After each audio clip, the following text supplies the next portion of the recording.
Bonjour les amis, comme promis, je vous fais une vidéo qui va vous présenter les changements sur notre configuration à la Sono, à la Citadelle. C'est un changement que je vais réaliser ce week-end et je voulais vous le présenter plus en détail pour que lors des prochains cultes, vous puissiez être à l'aise, bien comprendre la configuration. Alors dans cette vidéo, nous allons voir 5 points particuliers. Tout d'abord, je vais revenir sur le principe de la configuration actuelle pour que chacun soit au même fait de connaissance pour comprendre quelle est la logique qu'on utilise aujourd'hui en vous montrant quelques exemples. Ça, c'est le premier point. Le deuxième point, c'est je vous parlerai de la philosophie de la nouvelle configuration qu'on va mettre en place, qui nous a été montré lors d'une formation, et donc revenir sur des points particuliers qu'il faut bien appréhender pour être certain de savoir quoi modifier en fonction des choix de sono que vous souhaitez faire. Ensuite, ce qu'on verra, c'est revenir sur le routage en particulier, bien comprendre comment la chaîne du son est réalisée sur la table avec cette nouvelle configuration, et puis on finira par 2 points particuliers sur la gestion des retours, donc bien comprendre comment augmenter, comment baisser dans les retours, et enfin on finira aussi par la gestion du lead car elle est particulière. Voilà, c'est parti.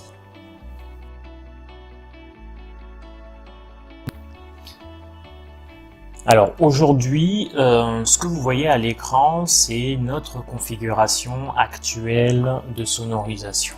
Vous avez la liste des différentes entrées avec leur nommage tel qu'on l'utilise habituellement. Donc ça, c'est quelque chose que vous connaissez et maîtrisez, je ne m'attarde pas dessus.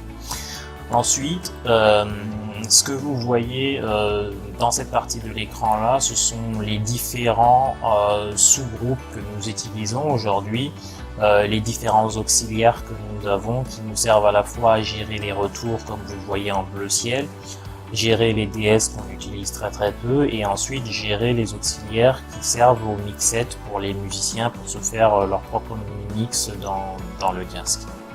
Vous avez ensuite le main, et ensuite vous avez les matrix, je vais revenir dessus après, qui sont utilisés pour envoyer en fait le mix général, le main, à la fois dans la salle et puis aussi pour la salle bleue quand on l'utilisait, et puis pour aussi l'enregistrer sur la caméra.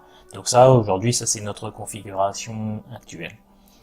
Maintenant, pour bien comprendre la philosophie que nous utilisons aujourd'hui, il suffit en fait de comprendre comment en fait le son qu'on récupère sur le rack au niveau du plateau et ensuite gérer pour pouvoir être envoyé au niveau des enceintes. Le schéma est le suivant. Vous avez ici les 32 inputs que nous utilisons, qui sont numérotés voilà, de 1 jusqu'à 32. Ensuite, ces inputs, de manière très schématique, sont envoyés soit dans les sous-groupes que vous voyez ici, lead 1, lead 2, soit sont envoyés directement dans le mix général main. Et ensuite, c'est ce main là qui va être envoyé aux différentes matrices, la salle bleue et l'enregistrement. Donc pour schématiser, c'est on a les inputs qui sont envoyés soit dans les sous-groupes, soit directement dans le mix général, et ensuite c'est ce mix qui est envoyé aux différentes matrices. Donc là c'est un point important, ça c'est la philosophie qu'on utilise aujourd'hui, et ça va changer.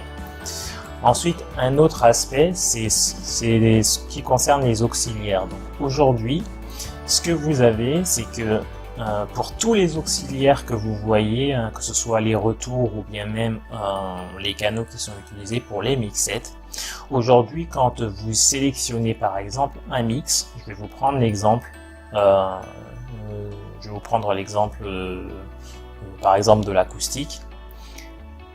La façon dont nous on utilise ce qu'on appelle le mode pre-fader, c'est-à-dire que lorsque vous allez baisser ou monter les faders sur les différentes pistes, cela ne va pas influencer la quantité de signal qui est envoyé dans les auxiliaires. Et donc ça, c'est important de savoir qu'on utilise ce mode-là parce que typiquement, dans l'auxiliaire qui est envoyé dans les mixettes au niveau de la guitare acoustique, vous pouvez très bien au niveau de la guitare acoustique baisser le fader pour le mix général, mais comme en fait pour l'auxiliaire on utilise le mode pre-fader, et ben la quantité de signal qui est envoyée dans la mixette reste toujours le même. Il faut savoir qu'il existe un mode post-fader qu'on va utiliser dans la nouvelle configuration, donc ça va être l'un des changements qui est très très important. Voilà, donc aujourd'hui la façon dont on utilise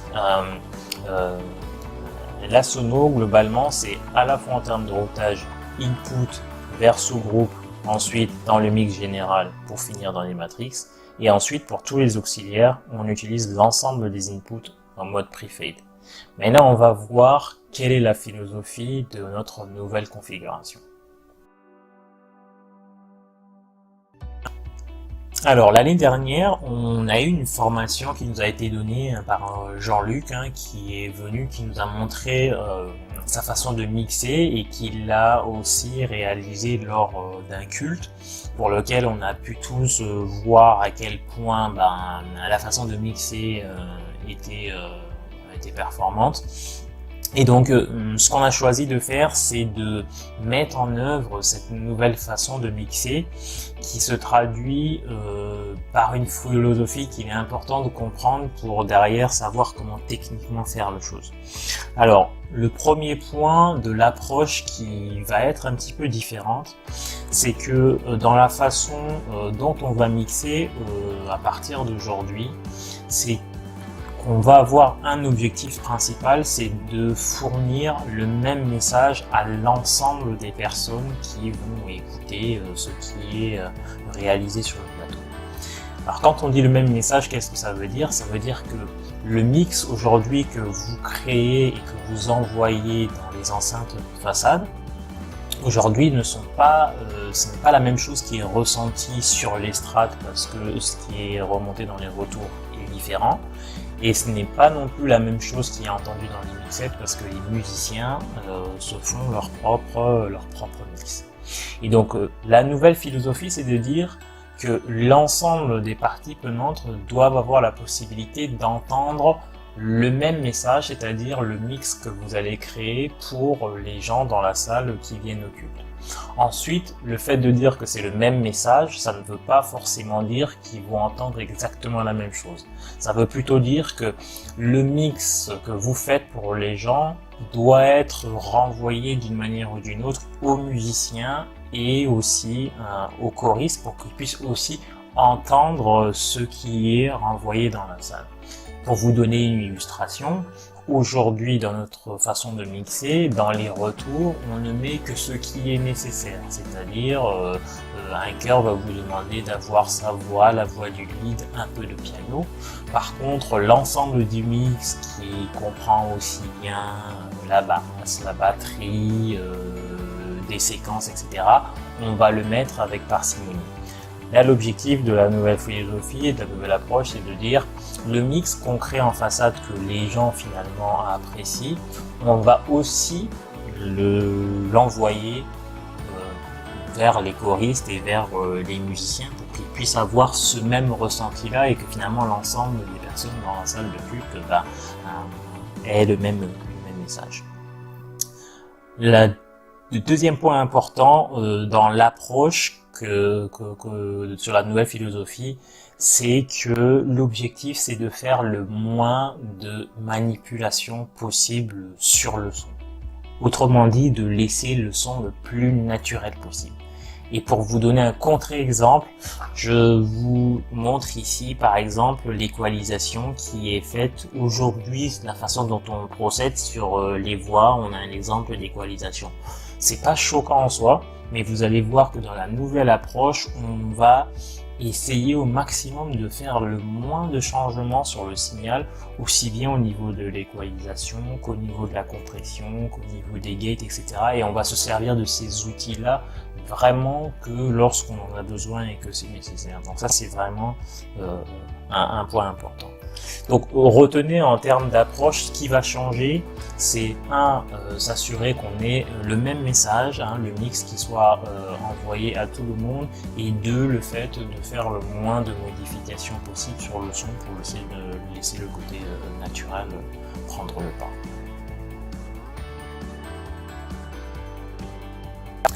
Alors maintenant qu'on a vu les principes de la nouvelle approche, rentrons vraiment dans le détail pour voir aujourd'hui en quoi consiste cette nouvelle configuration.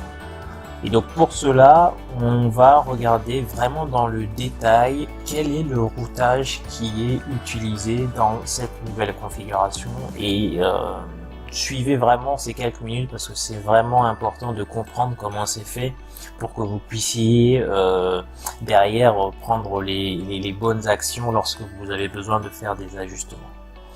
Le principe est le suivant.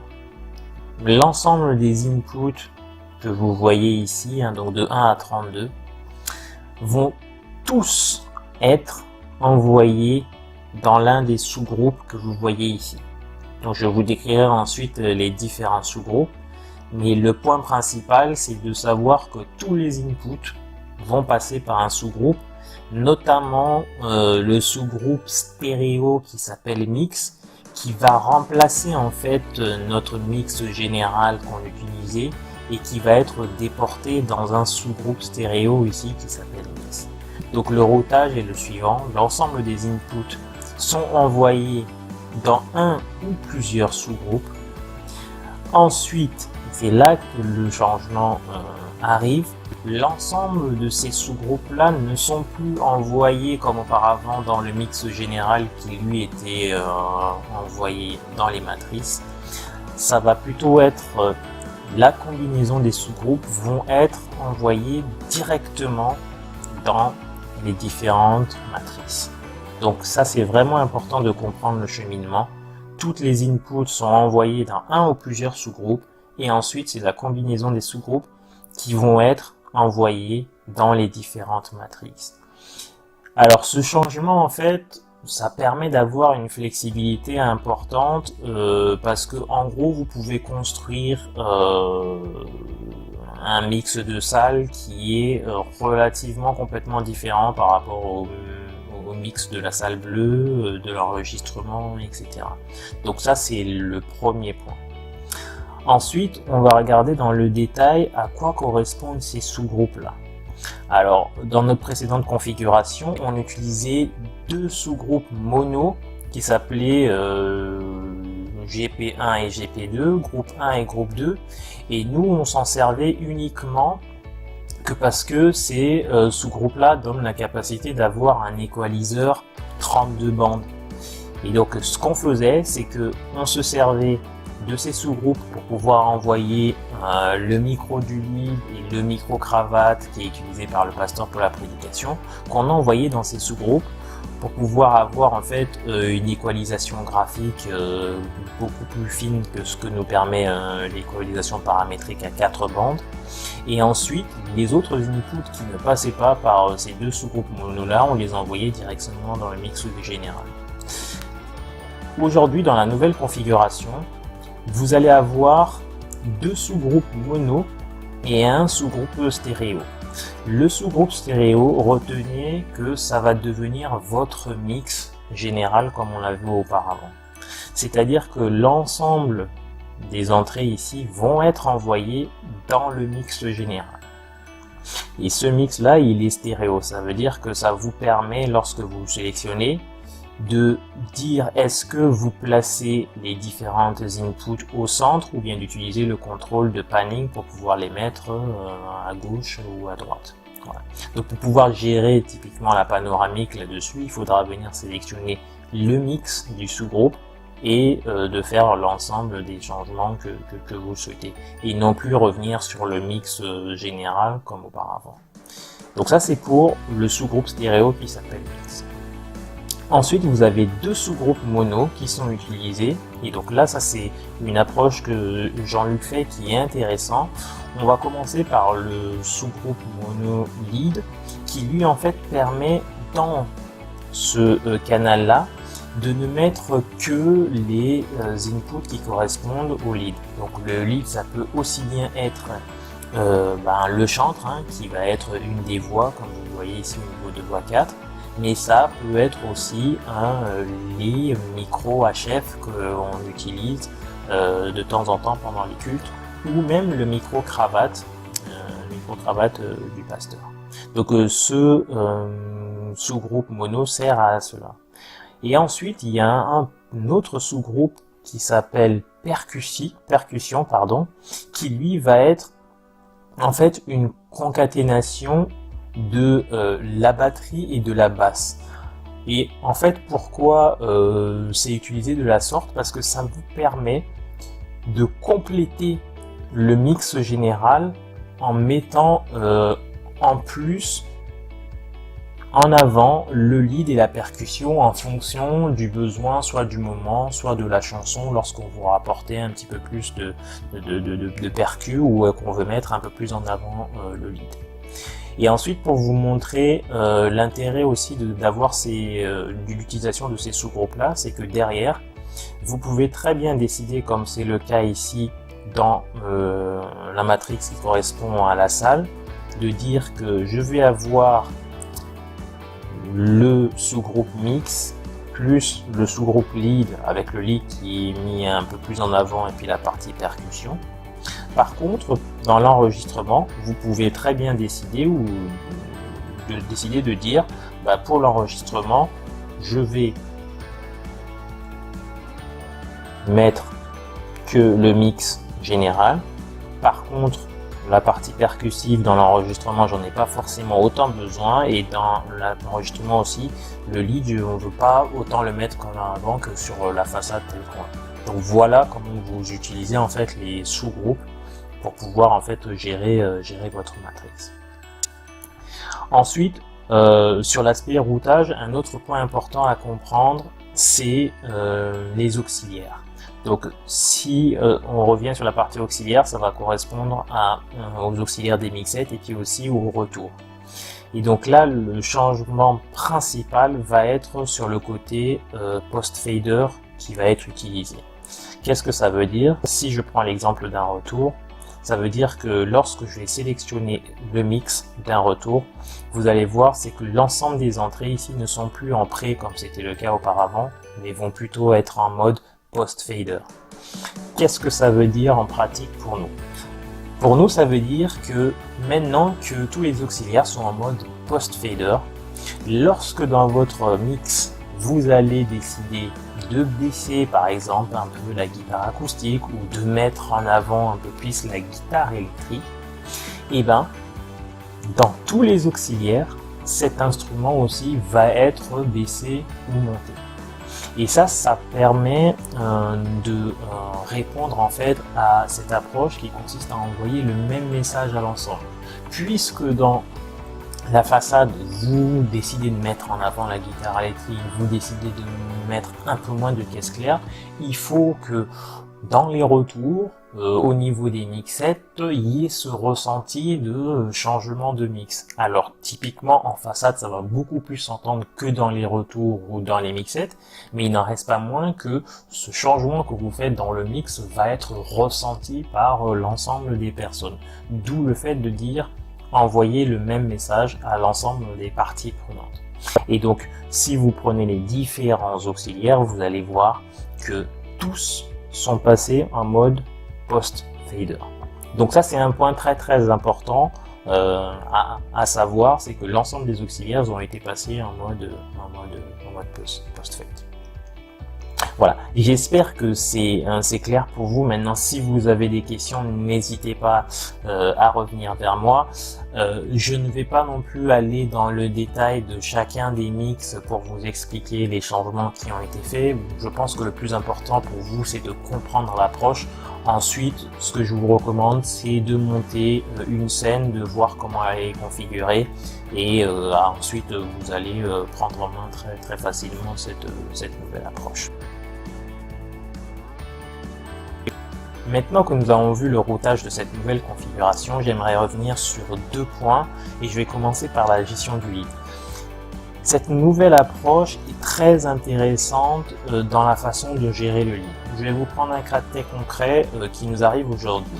Vous avez le premier champ où, on va dire, c'est la voix 1 qui lead le chant. Donc en général, vous souhaitez la mettre un peu plus en avant. Et aussi, ce que vous souhaitez faire, c'est que on aime mettre dans l'ensemble des retours un peu plus cette voix pour que les autres puissent l'entendre, par exemple. Et puis les musiciens, comme c'est cette voix-là qui lead, ils aimeraient bien l'entendre si jamais cette voix dit on reprend le refrain ou on va au troisième couplet, etc. Donc vous faites ces ajustements. Ensuite, deuxième chant, le lead change, c'est plutôt la voix 2 qui va prendre le lead sur le chant. Bah là, ça vous oblige à rebaisser la voix 1, à remettre un peu plus en avant la voix 2 dans votre mix, à changer aussi dans les retours, à remonter la voix 2, etc. Et puis pareil dans la partie mixée. Donc en fait, c'est assez lourd à faire, voire même on ne le fait pas parce que en live c'est un peu compliqué. Et donc l'intérêt d'avoir un sous-groupe lead ici va prendre tout son sens. Pourquoi? Parce que lorsque le lead change entre de la voix 1 à la voix 2 lorsqu'on arrive sur le deuxième chant, ce qu'il vous suffit de faire, c'est juste de venir dans le mix du lead et de venir dire lors du premier chant, ma voix 1 était en lead, et bien lors du deuxième chant, je vais mettre la voix 2 en tant que lead. Et ensuite, le fait de l'avoir passé dans le sous-groupe lead, et bien tout simplement, comme dans votre matrix salle, le sous-groupe lead est mis en avant, et bien automatiquement, cette voix 2 va ressortir puisqu'elle fait partie du sous-groupe lead. Autre intérêt, c'est que du coup, dans les mixettes, là où avant, dans le mix lead, on venait et puis il fallait finalement changer, et ben dans le routage qu'on va faire, on va tout simplement dire que dans l'auxiliaire du lead, au lieu de mettre individuellement les différents inputs, on va juste venir mettre le sous-groupe lead.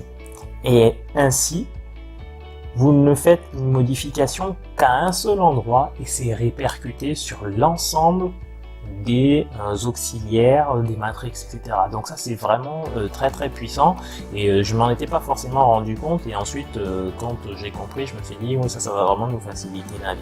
Donc pour pouvoir gérer le lead, en résumé il suffit de venir dans le sous-groupe mono lead, de cliquer sur mix et ici d'affecter la voix qui sur le champ fait le lead, etc.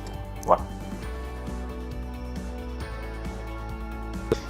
Et je voulais finir par le dernier point qui sera peut-être le plus problématique, sur lequel il va vraiment falloir qu'on change notre façon d'appréhender les choses, c'est sur la gestion des retours.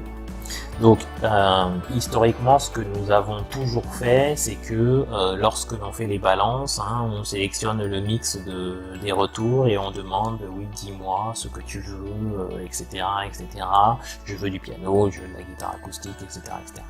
Voilà. Dans l'idée, c'est qu'à partir d'aujourd'hui, l'idée c'est de pouvoir envoyer dans les auxiliaires qui correspondent au retour, d'envoyer à la fois un peu du mix général, un peu du sous-groupe percussion, un peu du sous-groupe lead, et de mettre en avant la voix principale qui est nécessaire. Le vrai changement par rapport à aujourd'hui, c'est quoi? Ça veut dire que la personne qui utilise ce retour-là, donc elle, bien sûr, elle a besoin de s'entendre, c'est pour ça que sa voix est mise en avant. Par contre, le fait d'utiliser ces sous-groupes-là, ça va permettre à ce qu'elle entende les autres voix, elle entend le piano, la guitare acoustique, en gros elle entend le mix que vous faites en façade. Et du coup ça va lui permettre, elle, d'avoir le même message que ce qui est envoyé en façade, tout en gardant la mise en avant de sa propre voix. Un des intérêts, c'est si pendant le chant, pour X ou Y raison, vous décidez que dans votre mix général, vous souhaitez mettre un peu plus en avant la guitare électrique parce qu'il y a un solo qui est fait, vous avez qu'à changer dans votre mix le fait de monter un petit peu la guitare électrique, et derrière, dans le retour, ça va se répercuter automatiquement sans que vous ayez rien à faire.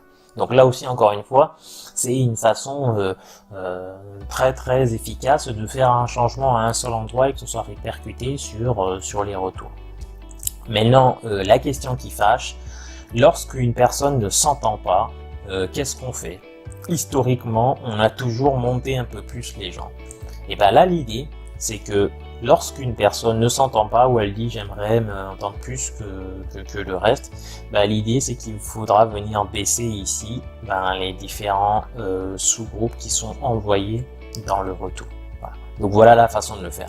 Alors après il y aura toujours des situations particulières où vous allez venir en plus rajouter un petit peu des inputs en particulier, mais dans l'approche c'est de dire je mets dans le retour ce que la personne ça sur son input pour qu'elle puisse entendre, et ensuite je vais utiliser les différents sous-groupes pour pouvoir lui envoyer l'ensemble de l'information qui est produite sur le plateau.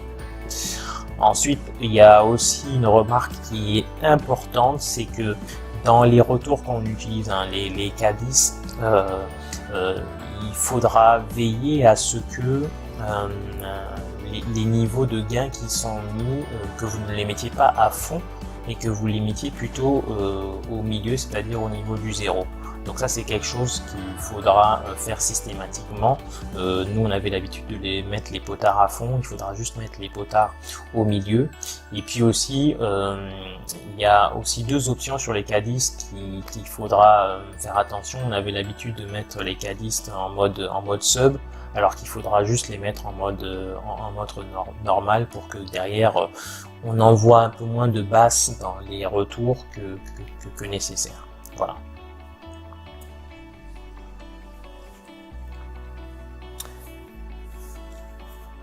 Voilà, j'ai essayé d'être le plus exhaustif sans vous faire une vidéo d'une heure. J'espère que ça vous aidera à prendre en main cette nouvelle configuration. Et moi, ce que je vous recommande, deux choses. Un, c'est de venir à l'église prendre le temps de regarder cette configuration pour bien la comprendre, bien savoir où il faut aller changer les choses. Si certains d'entre vous sont intéressés, vous pouvez aussi, en utilisant le logiciel iLive Editor, récupérer le fichier de la configuration pour le regarder chez vous. C'est ce que j'ai fait, j'ai étudié la configuration vraiment en détail pour bien comprendre les tenants et les aboutissants. Et donc sachez qu'on va le mettre en œuvre dès ce dimanche-là. Et l'objectif, c'est que tout le monde, à partir de maintenant, utilise en fait cette scène de référence que j'ai créée, pour que derrière aussi ça nous permette de gagner à la fois en uniformité mais aussi en efficacité. Avec cette configuration là, demain lorsque vous montez votre plateau, vous branchez vos micros et vos instruments, ça vous permet d'avoir voilà, une configuration, une scène qui est propre et qui donne aussi un résultat de qualité. Voilà, merci d'avoir regardé cette vidéo, et si vous avez des questions, le groupe WhatsApp est là, n'hésitez pas.